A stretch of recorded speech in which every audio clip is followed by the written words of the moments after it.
Australia's Great Victoria Desert. A featureless expanse of sandhills and scrub the size of California. Ed Kavanagh is heading deep into this vast wilderness, drawn by something weird revealed from space. I've lived in Australia my whole life and never seen anything quite like this before. An image taken over the region on April 8, 2021, has captured this pattern in the red sands below. Out in the middle of nowhere is this giant carving on the earth. It looks like kind of wedges of a pizza. It's very strange. The middle of it has been cleared in a way that it forms almost a bullseye.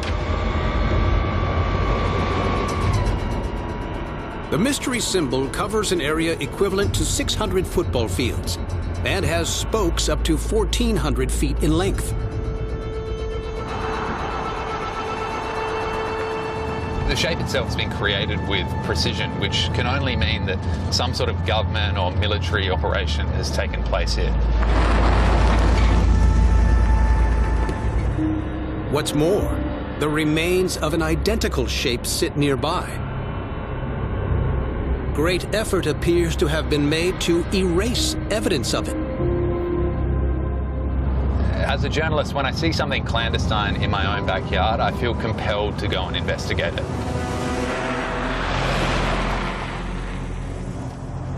Officially, there are no towns near the site. But evidence on the ground suggests otherwise. Wow, this is insane. I'm in this completely deserted ghost town. This can't just be a coincidence.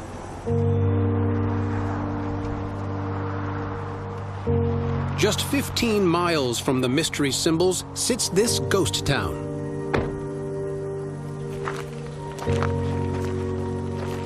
Dozens of its buildings have been razed to the ground. This clearly would have been a very sizable community here. Looks like it's been abandoned for decades. Whatever forced this town to flee, it appears to have happened almost overnight. Oh, this is amazing. All the chairs and equipment are left exactly in place as they would have been decades ago. Everyone's just got up and left. In each room, Kavanagh finds evidence of government activity. This vehicle is completely out of place here. It's clearly been modified for some purpose. It's got a completely enclosed cabin to separate this part of the vehicle from those who are driving it. The vehicle appears to be designed to contain something extremely hazardous. Satellite images of another ghost town in Australia could offer a clue. What we do know is that a town in Australia did have to evacuate because of a toxic asbestos mine. Could this have been the same case in the town we're looking at here? Between the 1940s and the 1960s, miners in the town of Wittenoom excavate around 165,000 tons of blue asbestos from the desert. Over the years, 2,000 people die from unwittingly inhaling the cancerous fibers before the government shuts down the mine and wipes the town off the map.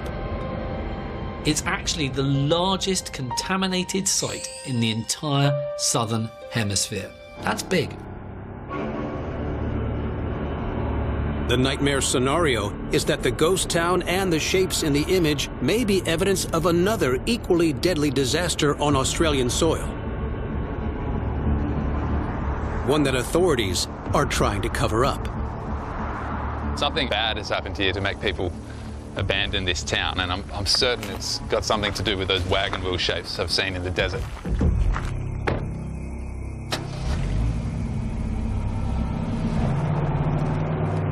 The indigenous people here call this area the Big Evil. And the journalist soon learns why. The closer I get to the wagon wheel shapes, the vegetation's getting thinner and thinner. It's almost as if some sort of event has taken place here that has just wiped all of the life off the face of the earth.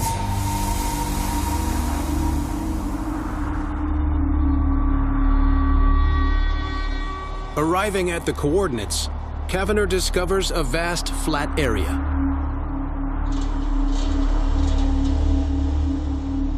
First thing I've noticed is these strange hooks that are embedded into this concrete slab. I'm not sure at all what these would be pinning to the ground, but it certainly adds to the mystery here. Nearby, Kavanagh finds more objects not visible in the satellite image. Yeah, wow, look at this. Now, these look like some sort of rocket launching devices. They're incredibly old and brittle, and all rusted out. The rocket launchers are weird enough. But what really intrigues Kavanagh is what surrounds them. There's this field of green glass. It almost looks like a green jade all across the ground out here. Millions of square feet of desert around the mystery shapes shimmer with the deformed beads of glass. Kavanagh believes this is trinitite, a substance formed when sand is subjected to temperatures in excess of 3,000 degrees Fahrenheit. This suggests to me that this has to have been made from a nuclear weapons test. I must say, I'm completely speechless discovering this here. What's concerning is that there are only 9 countries with known nuclear weapons capabilities, and Australia isn't one of them. The idea is just unfathomable, but there's just no other explanation, and it's just completely shocking. Coming up, lies and deadly government deception. What happened here was secret. No one knew anything about it. And the $9 trillion treasure hunt. It's only by looking down from space that we really appreciate its enormity.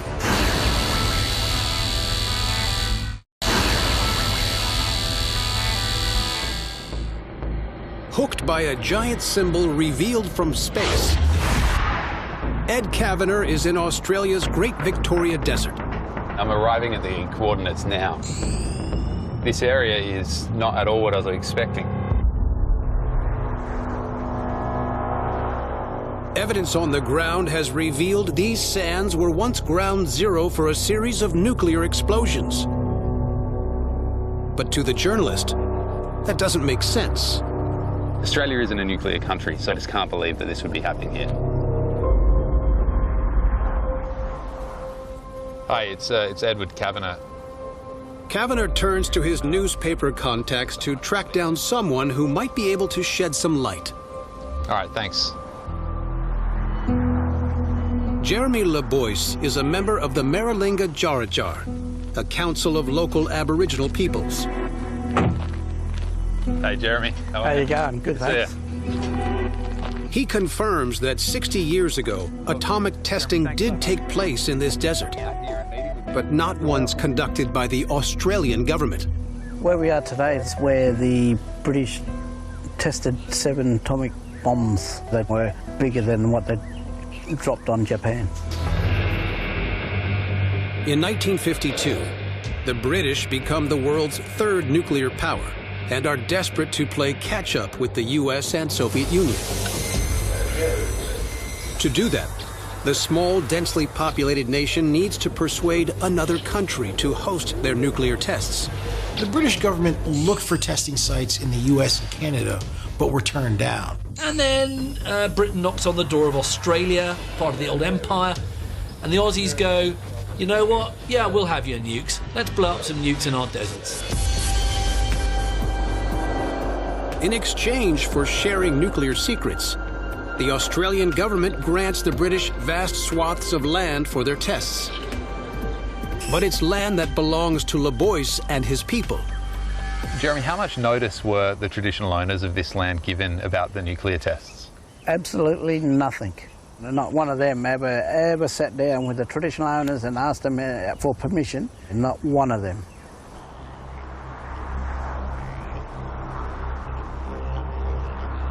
The deserts here are of deep spiritual significance to the Aboriginal people. Yet the British immediately begin to remove them from the place they had held sacred for 2,000 generations. The connection to this land, you know, it goes back thousands of years. And they forced the people, my people, away from this country. The British build a town to the south of the site and prepare the area for both air and ground-based tests. On September 27, 1956, they detonate the first of 7 devices in the desert. Such is its power that those watching report being able to see their own bones through their hands. British soldiers were ordered to observe the mushroom clouds during the tests, and all they would go out there wearing is pretty much shirts and shorts. But the troops weren't the only ones close to the blast. Many Aboriginal people remain in the desert. They later describe how a black mist of radioactive dust rains down on them. But it gets worse. Some even seek shelter in the craters formed by the explosions. They were still living nomadic lifestyle. They didn't understand that the actual soil was contaminated. The people who stayed behind began to suffer immediate effects of nuclear fallout, having their skin peel and several of them dying within only a few days. It's estimated that around a third of the British and Australian servicemen exposed to the blasts later die of cancer. The figure among the Aboriginal population was never recorded, but it's likely much higher. A lot of Indigenous people are dying of heart failure, cancer. What happened here was all a secret. No one knew anything about it.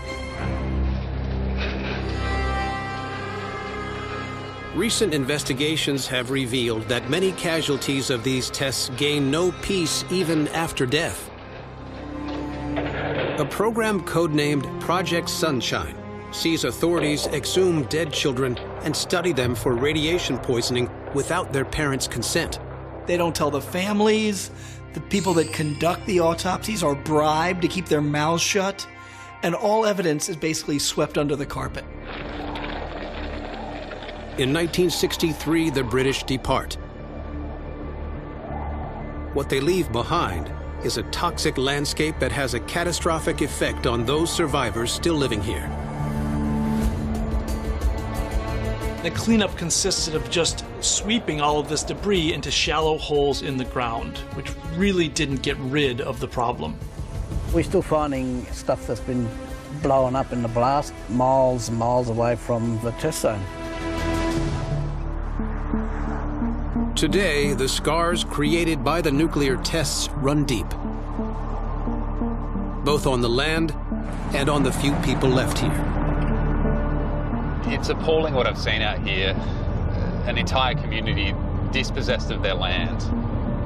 Even though these events happened some 70 years ago, the community is still reeling with the aftermath.